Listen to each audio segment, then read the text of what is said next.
हरे राम राम राम हरे हरे, हरे कृष्णा कृष्णा कृष्णा हरे हरे, हरे राम राम राम हरे हरे।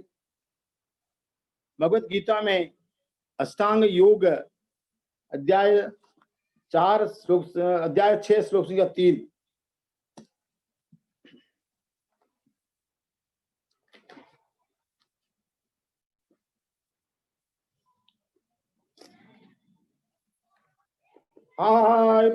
आरुक्षोर मुनेर योगम कर्म कारण मुचते, योगारूढ़स्य तस्यैव सम कारण मुच्यते। अष्टांग योग के नव साधक के लिए कर्म साधन कहलाता है और योग सिद्ध पुरुष के लिए समस्त भौतिक कार्यकलापों का परित्याग ही साधन कहा गया जाता है। तो तात्पर्य में लिखते हैं इसके कि परमेश्वर से मुक्त होने की विधि, युक्त होने की विधि, परमेश्वर से युक्त होने की विधि है योग कहलाती है। इसकी तुलना उस सीढ़ी से की जाती है जिससे सर्वोच्च आध्यात्मिक स्थिति प्राप्त की जाती है। यह सीढ़ी जीव की अधम अवस्था से प्रारंभ होकर आध्यात्मिक जीवन के पूर्ण आत्म साक्षात्कार तक जाती है। विभिन्न चढ़ावों के अनुसार इस सीढ़ी के विभिन्न भाग भिन्न भिन्न नामों से जाने जाते हैं, किंतु कुल मिलाकर यह पूरी सीढ़ी योग कहलाती है और इसे 3 भागों में विभाजित किया जाता है: ज्ञान योग, ध्यान योग तथा भक्ति योग। सीढ़ी प्रारंभिक भाग को योगारूढ़ अवस्था में, अंतिम भाग को योगारूढ़ कहा जाता है। तो ज्ञान योग की बात जब आती है तो ज्ञान योग भी इतना व्यक्ति कर नहीं पाता है, न उसकी समय होता है, क्योंकि कलयुग के जीव के आयु, बुद्धि और सभी क्षीण कम है। ध्यान योग भी करना इसके लिए संभव नहीं होता है। भौतिकवादी जीव ध्यान नहीं कर पाता है। ध्यान करना था तो सतयुग की बातें थी, जब 1 लाख वर्ष आयु थी व्यक्ति की, उसमें 60,000 वर्ष के ध्यान करके भगवान को प्राप्त कर सकता था। लेकिन कलयुग के जीवों के लिए ऐसा नहीं है, कम आयु है। तो कलयुग की आयु की जीव 100 वर्ष, 100 साल में भी इसकी कितनी भक्ति नहीं कर पाता है, तो ध्यान नहीं कर पाता है। ऐसी स्थिति में कलयुग में भक्ति ही एक मार्ग है जिसके माध्यम से भगवान को पाया जा सकता है। चैतन्य महाप्रभु हमारे कलयुग के अवतार हुए, कृष्ण स्वयं कृष्ण है, तो उन्होंने जो शिक्षाएं हमको दी है वो शिक्षाएं हम प्राप्त कर करके कलयुग का जीव से बाहर पा सकता है, भक्ति भगवान को प्राप्त कर सकता है। कलयुग ही में केवल भक्ति योग ही हमारे लिए महत्वपूर्ण सिद्ध होता है। तो तथा भक्ति सीढ़ी के प्रारंभिक भाग को योगारूढ़ अवस्था तथा अंतिम भाग को योगारूढ़ कहा गया है। जहां तक अष्टांग योग का संबंध है, विभिन्न यम नियमों तथा आसनों जो प्रायः शारीरिक मुद्रा है के द्वारा ध्यान में पृष्ठ होने के लिए आरंभिक प्रयासों को सकाम कर्म माना जाता है। ऐसे कर्मों से पूर्ण मानसिक संतुलन प्राप्त होता है जिसमें इंद्रियां वश में हो जाती है। जब मनुष्य पूर्ण ध्यान में स्थित हो जाता है तो विचलित करने के वाले समस्त मानसिक कार्य बंद हुए माने जाते हैं। किंतु कृष्ण भावना भावित व्यक्ति प्रारंभ से ही ध्यान अवस्थित होता है। जब कृष्ण भावना में व्यक्ति आ गया, उसको ध्यान अलग कर से जरूरत नहीं पड़ती है, क्योंकि वह निरंतर कृष्ण का चिंतन करता रहता है। जब कृष्ण के चिंतन के अलावा उसके विषय में जीवन में कुछ है ही नहीं, तो फिर ध्यान साधना की उसको आवश्यकता नहीं पड़ती है। इस प्रकार श्री कृष्ण की सेवा में सतत व्यस्त रहने के कारण उसके सारे भौतिक कार्यकलाप बंद हुए माने जाते हैं। अध्याय 7 में, इसी भगवत गीता के अंदर अध्याय 7 में भगवत ज्ञान नामक विषय में वो भगवान कहते हैं कि मय्यासक्त मनः पार्थ योग युञ्जन दाश्रयः असंशय समग्र माम यथा ज्ञायसि तस्नो। ये भगवान ने कहा, हे प्रथापुत्र, अब तुम सुनो, तुम किस तरह मेरी भावना से पूर्ण होकर और मन को मुझ में आसक्त करके योगाभ्यास करके मुझे पूर्णतया संसारित प्राप्त कर सकते हो। भगवत गीता में प्रभु तात्पर्य लिखते हैं इसके श्लोक के, भगवत गीता के इस 7वें अध्याय में कृष्ण भावनामृत की प्रकृति का विशद वर्णन हुआ है। श्री कृष्ण समस्त ऐश्वर्यों के पूर्ण हैं और इन्हें किस प्रकार प्रकट करते हैं इसका वर्णन इसमें हुआ है। इसके अतिरिक्त इस अध्याय में इसका भी वर्णन है कि 4 प्रकार के भाग्यशाली व्यक्ति श्री कृष्ण के प्रति आसक्त होते हैं और 4 प्रकार के भाग्यहीन व्यक्ति श्री कृष्ण की शरण में कभी नहीं आते। प्रथम 6 अध्यायों में जीवात्मा को अभौतिक आत्मा के रूप में वर्णित किया गया है, जो विभिन्न प्रकार के योगों द्वारा आत्म साक्षात्कार को प्राप्त हो सकता है। 6ठे अध्याय के अंत में यह स्पष्ट कहा गया है कि मन को श्री कृष्ण पर एकाग्र करना या दूसरे शब्दों में कृष्ण भावनामृत को सर्वोच्च योग है। इसके अलावा कोई योग नहीं है। कृष्ण भावनामृत में लग गए आप, आपके सर्वोच्च योग हो गया। मन को श्री कृष्ण पर एकाग्र करने से ही मनुष्य परम सत्य को पूर्णतया जान सकता है, अन्यथा नहीं। निर्विशेष ब्रह्म ज्योति या अंतर्यामी परमात्मा की अनुभूति परमात्मा का पूर्ण ज्ञान नहीं है, क्योंकि वह आंशिक होती है। श्री कृष्ण ही पूर्ण तथा वैज्ञानिक ज्ञान है और श्री कृष्ण भावनामृत में ही मनुष्य को सारी अनुभूतियां हो जाती है। पूर्ण कृष्ण भावनामृत में मनुष्य का जान पाता है कि कृष्ण ही निस्संदेह परम ज्ञान है। विभिन्न प्रकार के योग तो कृष्ण भावनामृत के मार्ग के सोपान सदृश हैं।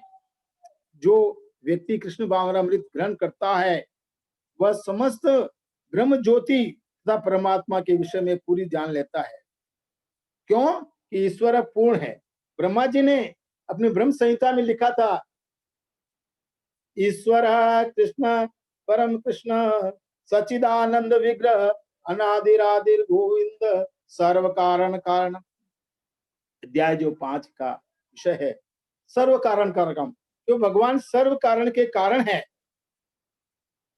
जो कृष्ण व्यक्ति कृष्ण भावनामृत ग्रहण करता है वह स्वतः ब्रह्म ज्योति तथा परमात्मा के विषय में जाता है, क्यों भगवान पूर्ण है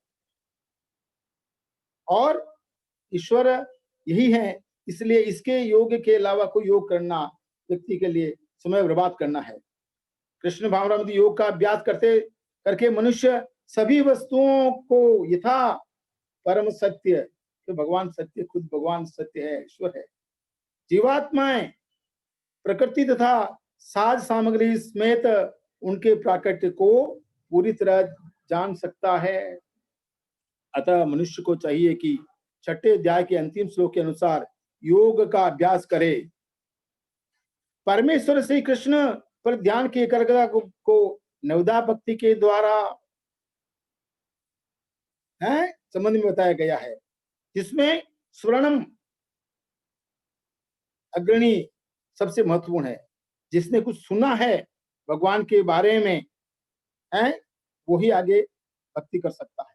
तो सबसे बड़ा भक्ति की सीढ़ी है श्रवणम।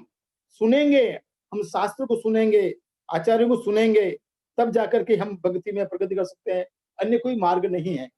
कितने भी व्यक्ति कर ले, जब तक परंपरा नहीं मिलती, उसको आचार्य नहीं मिलते हैं, सही मार्ग नहीं मिलता, तब तक वो भगवान के मार्ग में भक्ति में प्रगति नहीं कर सकता।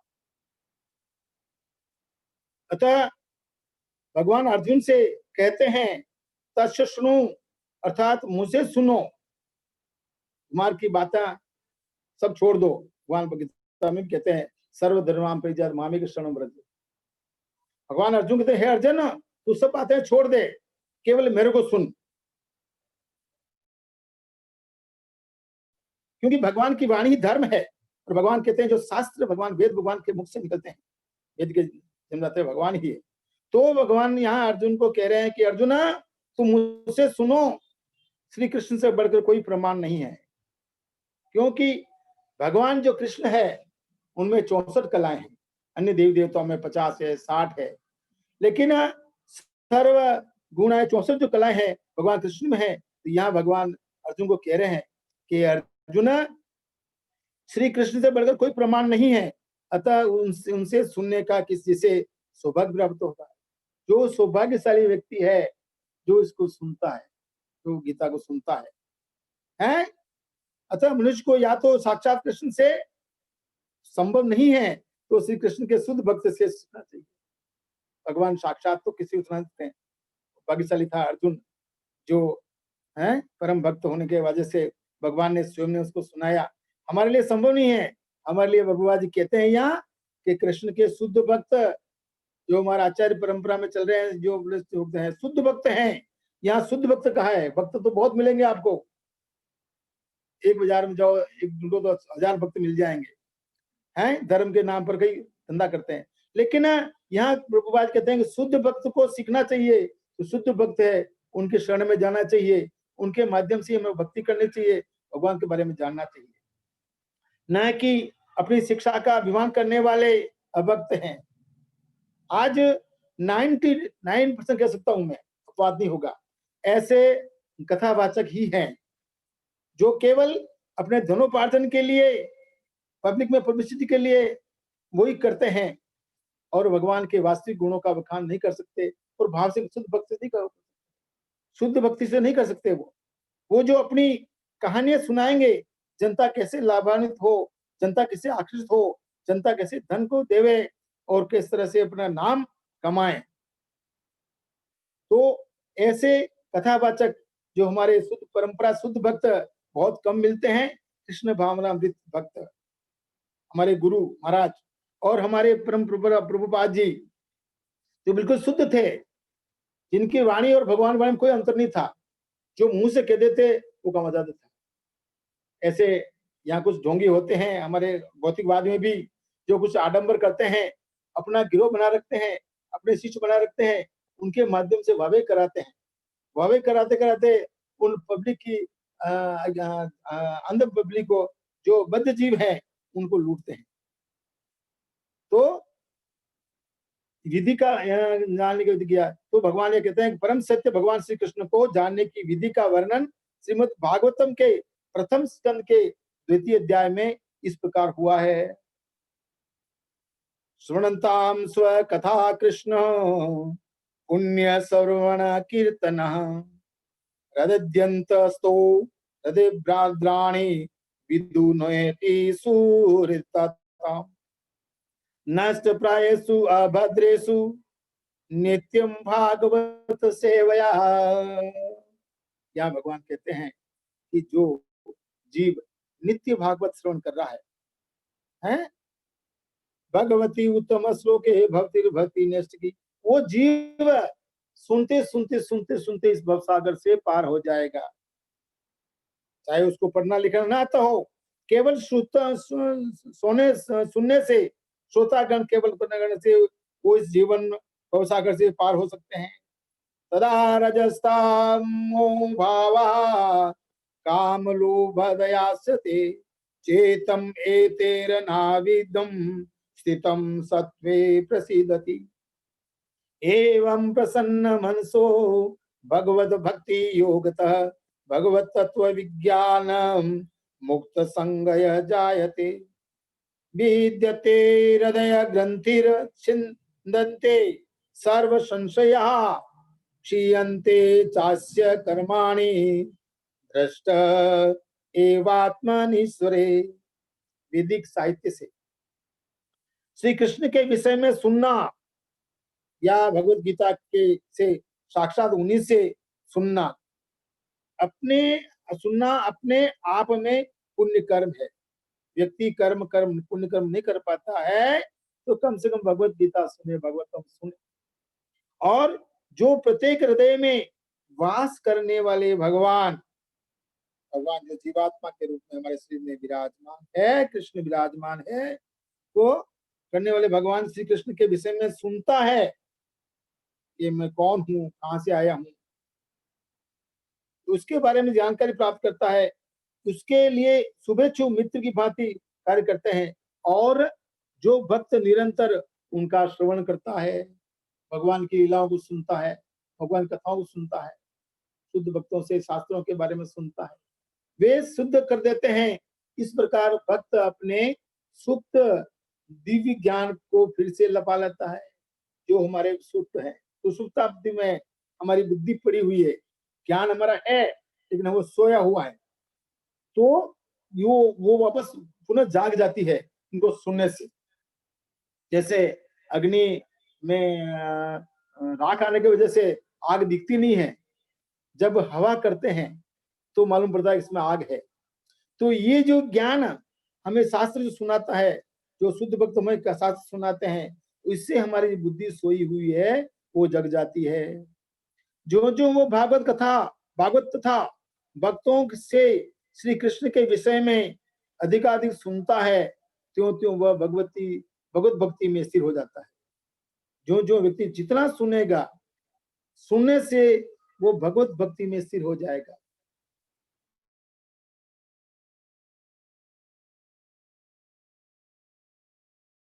गुणों से मुक्त हो जाता है और इस प्रकार भौतिक काम तथा लोभ कम हो जाते हैं।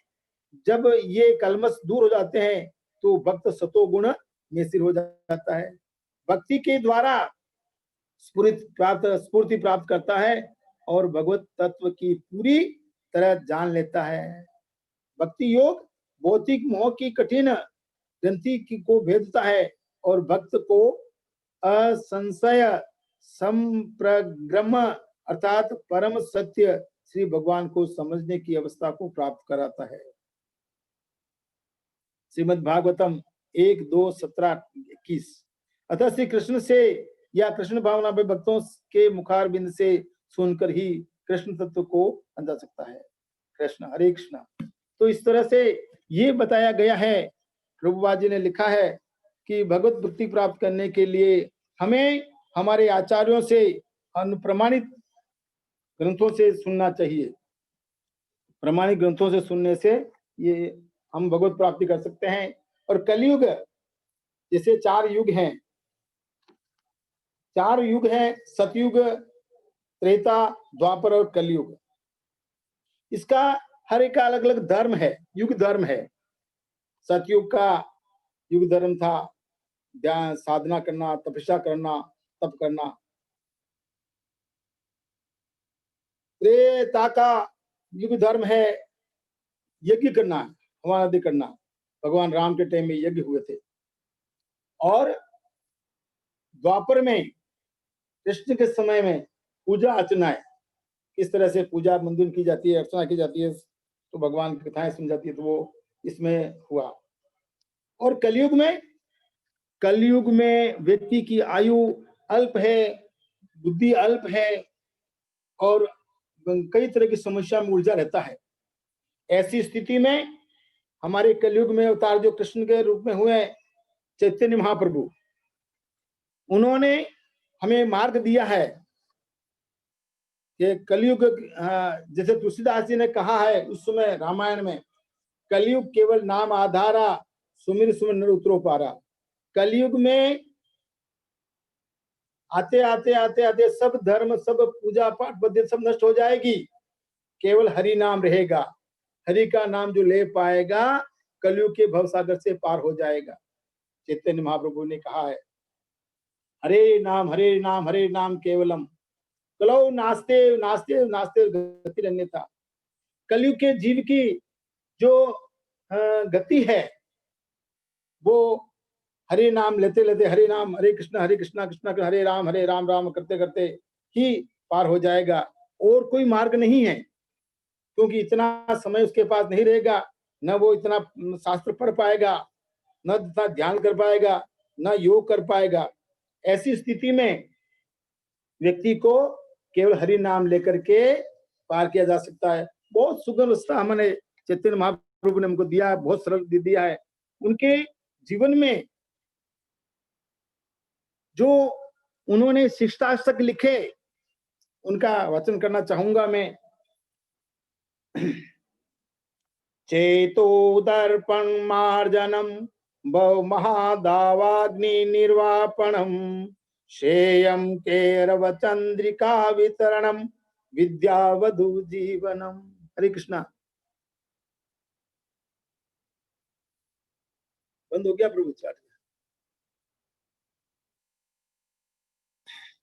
चेतो दर्पण मार्जनम बहु महादावाग्नि निर्वापणम श्रेयम केरव चंद्रिका वितरणम विद्यावधु जीवन आनंदा बुद्धिवर्धनम प्रतिपदम पूर्णामृता स्वादनम सर्वात्मसनम पनम परम विजयते श्री कृष्ण संकीर्तन। श्री कृष्ण संकीर्तन की परम विजय हो, जो वर्षों से संचित मल से चित्त का मार्जन करने वाला तथा बारंबार जन्म मृत्यु रूप महादावान को शांत करने वाला है। यह संकीर्तन यज्ञ मानवता का परम कल्याणकारी है, क्योंकि यह मंगल रूपी चंद्रिका का वितरण करता है। समस्त अपराकृत विद्या रूपी वधु का यही जीवन है। यह आनंद के समुद्र की वृद्धि करने वाला है, और यह श्री कृष्ण नाम हमारे द्वारा नित्य वांछित पूर्णामृत का हमें आस्वादन कराता है। जितना हो सके उतना हरि नाम ले, श्री कृष्ण करें। नाम नामकारी बहुधा निज सर्वशक्ति तत्रादि पिता नियमित स्मरेण काल एतादृशी तव कृपा भगवन नामाभि ध्रुवे दृशी मिहाजनी नानुराग। हे भगवान, आपका अकेला नाम ही जीवों का सब प्रकार से मंगल करने वाला है। कृष्ण गोविंद जैसे आपके लाखों नाम हैं, आपने इन अप्राकृत नामों में अपनी अप्राकृतिक शक्ति अवृत कर दी है। इन नामों का स्मरण और कीर्तन करने से देश कालादि का कोई नियम भी नहीं है। इतनी छूट कलयुग जो दे दी है। पहले नियम थे, इस तरह बैठो, ये दिशा रखो या मुख रखो, ऐसा करो। लेकिन कलयुग में हमारे चैतन्य महाप्रभु ने इतनी छूट दे दी है। कोई दिशा जरूरत नहीं है, कोई समय जरूरत नहीं है, जहाँ कोई स्थान निश्चित नहीं है। जब जहां कर सकते हो आप हरि नाम लो। हरि नाम से आपका उद्धार होगा, अन्य कोई मार्ग नहीं है। प्रभु, आपने तो अपनी कृपा के कारण हमें भगवान नाम के द्वारा अत्यंत ही सरलता से भगवत प्राप्ति कर लेने में समर्थ बना दिया है।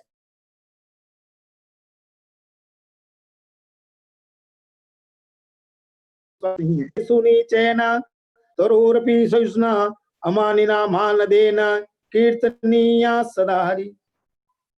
स्वयं को मार्ग में पड़े हुए तृण से भी अधिक नीच मानकर एक भक्त को ये लक्षण है, गुण है शुद्ध भक्त के, कि वो स्वयं को मार्ग में पड़े हुए तृण से भी अधिक नीच मानकर वृक्ष से भी अधिक सहनशील होकर मिथ्या मान की भावना से सर्वथा शून्य रहकर दूसरों को मान देने वाला होना चाहिए। ऐसी मनस्थिति जब व्यक्ति की होगी तभी वो हरिनाम कर सकता है। न धनम न जनम न सुंदरिम कवितां वा जगदीश कामये मम जन्मनि जन्मनेश्वरे भगवत भक्ति हित की तुई। हे सर्वसम्मत जगदीश, मुझे धन एकत्रित करने की कोई आवश्यकता नहीं है, न मैं अनुयायियों सुंदर स्त्री अथवा सालंकार कविता का इच्छुक हूँ। मेरी तो एकमात्र कामना यही है कि मैं जन्म जन्मांतर में आपकी अहेतु की भक्ति बनी रहे। ऐ नंद तनुजा किंकरम पतिताम्मा विस्मय भवाम्बुधो कृपया तब पाद पंकज सिता धूलि सदृशम चिंतया। हे नंद तनुज कृष्ण, मैं तो आपका नित्य किंकर दास हूँ, किंतु जब मृत्यु रूपी सागर में गिर पड़ा हूँ, कृपया इस विषय मृत्यु सागर से मेरा उद्धार करके अपने चरण कमलों की धूलि का कण बना लीजिए। नयनम गलशुधारया वदनम गदगद हृदया गिरा पुलकिते निश्चितम वपु कदा तब नाम ग्रहणे भविष्यति। हे प्रभु, आपका नाम कीर्तन करते हुए कब मेरे नेत्र अविरल प्रेमसाव की धारा से विशुद्ध होंगे, कब आपका नाम उच्चारण करने मात्र से मेरा कंठ गदगद वाक्यों से रुद्ध हो जाएगा और मेरा शरीर रोमांचक हो उठेगा। युगायितम निमिषेण चक्षुषा प्रावृतम शून्यायतम जगत सर्वम गोविंद विरहेण में। हे गोविंद, आपके विषय में मुझे एक निमेष काल पलक झपकने तक का समय एक युग के बराबर प्रतीत हो रहा है। नेत्रों से मूसलाधार वर्षा के समान निरंतर अश्रु प्रवाह हो रहे हैं तथा आपके विरह में मुझे समस्त जगत शून्य दिख पड़ता है। आशिष्य वा पादतां पिनुष्टु माम आदस्नाहं रातो पुरोतु वा यथा तथा विदुधातु लंपटो मत प्राणास्तु सेवना पर। हरे कृष्णा कृष्णा कृष्णा हरे हरे, हरे राम राम राम हरे हरे, हरे कृष्णा कृष्णा कृष्णा हरे हरे, हरे राम राम राम हरे हरे। श्रीमद् भागवत कथायाम की जय हो। हरे कृष्णा।